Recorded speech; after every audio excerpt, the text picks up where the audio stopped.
একটি মাত্র অনাকাঙ্ক্ষিত অঘটন আর তাতেই পাল্টে যেতে পারে একটি দেশের রাজনৈতিক মানচিত্র। অকার্যকর হয়ে পড়তে পারে নির্বাচিত সরকারের মেয়াদ, কিংবা রাজপথে নেমে আসতে পারে নতুন কোনো 111-এর মতন ছায়া। গত শুক্রবার ঢাকা প্রাণকেন্দ্র মতিঝিল মেট্রো রেল স্টেশনের নিচে উদ্ধার করা হয়েছে একটি উচ্চ ক্ষমতাসম্পন্ন পাইপ বোমা, যার আইডি লুকিয়ে রাখা হয়েছিল অতি সাধারণ একটি হোল্ডিং ছাতার আড়ালে। সনাতন ধর্মের রণযাত্রার ওপর হামলা ছক নাকি ভূ রাজনৈতিক কোনো গভীর চক্রান্ত?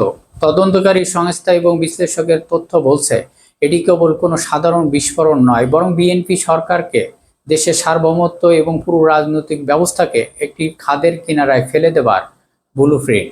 শুক্রবার বিকালে 6:30টার দিকে দৈনিক বাংলা শাপলা চত্বর থেকে যাওয়ার কথা ছিল সনাতন ধর্মাবলম্বীদের বিশাল মিছিল। হাজার হাজার মানুষের সমাগম ঠিক সেই মুহূর্তে মতিঝিল ট্রাফিক বিভাগে এসআই মোহাম্মদ মুক্তা লক্ষ্য করেন মেট্রো রেল স্টেশনের নিচে জেনারেটরের কাছে রাখা এক পরিত্যক্ত ফোল্ডারের ছাতার নিচে অদ্ভুতভাবে লাল নীল আলো জ্বলছে।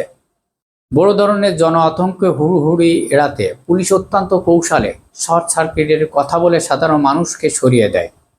এরপরে ডিএমপির স্পেশাল টিম এসে নিয়ন্ত্রণ করে সেই আইডি। বিশেষজ্ঞরা স্পষ্ট করেছেন, যে কোনো পথচারী বা কৌশলে মানুষ যদি ছাতাটির বোতাম চাপতেন, মুহূর্তের মধ্যে ঘটত বিস্ফোরণ কোনো ঘটনা। এই মহা বিস্ফোরণ এড়াতে গেলে প্রশ্ন থেকে যায় মূল চক্রান্তের বিষয়। আন্তর্জাতিক রাজনৈতিক বিশ্লেষকের মতে এটি আসলেই বাংলাদেশের বিশ্ববাসীর সামনে উগ্রবাদী রাষ্ট্র হিসাবে দাঁড় করানো পুরনো ভূ রাজনৈতিক প্রজেক্ট। এতে আন্তর্জাতিক শক্তি ভারত, ইসরায়েল এবং নেপথ্য আন্তর্জাতিক ঐক্যর চক্রান্ত স্পষ্ট।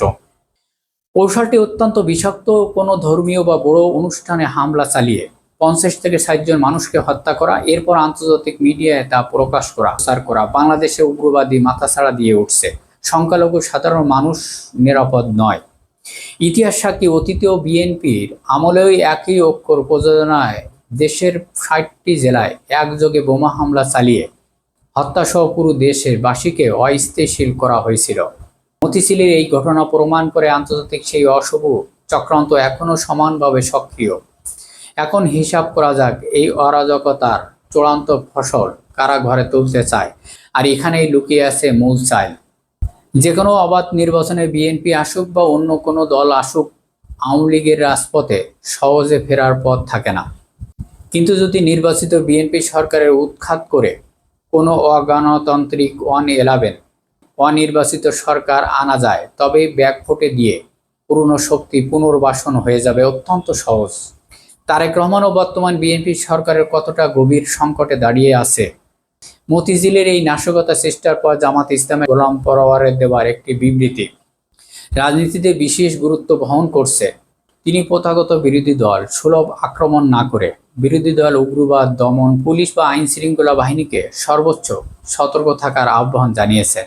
বিশ্লেষকের মতে জামাতের এই সুর ইঙ্গিত দেয় যে এটি কেবল বর্তমান সরকারের সমস্যা নয়, এটি দেশের টিকে থাকার লড়াই। উগ্রবাদ আন্তর্জাতিক চক্রের বিরুদ্ধে বিএনপি ও জামাতকে একসাথে প্রতিরোধ গড়ে তুলতে হবে। ফাতাহ কমব্যাটের মতন যে কোনো উগ্রবাদ গোষ্ঠীকে দমন সরকার পদক্ষেপ নিলে যে কোনো প্রতিটি দেশপ্রেমিক শক্তি সমর্থন থাকা জরুরি। আইন শৃঙ্খলা বাহিনী জানিয়েছেন, মতিঝিলের এই বিস্ফোরণের পিছনে যে মূল হেতা করতে গোয়েন্দা নজরদারিতে রয়েছে। একই সাথে সাধারণ জনগণের প্রতি বিশেষ সতর্কবার্তা জারি করা হয়েছে। রাস্তা বা যে কোনো পরিসরের পরিত্যক্ত ব্যাগ, অদ্ভুত কোনো বস্তু, সন্দেহজনক কিছু চোখে পড়লে দ্রুত জাতীয় নম্বরে 999 কল দিয়ে পুলিশকে অবহিত করুন। আপনার একটি চোখ রক্ষা করতে পারে হাজারো প্রাণ এবং দেশের সার্বভৌমত্ব। মতিঝিলের এই ঘটনাকে কেন্দ্র করে আপনাদের মতামত অবশ্যই কমেন্ট বক্সে লিখে জানাবেন। সবাই ভালো থাকবেন, ধন্যবাদ।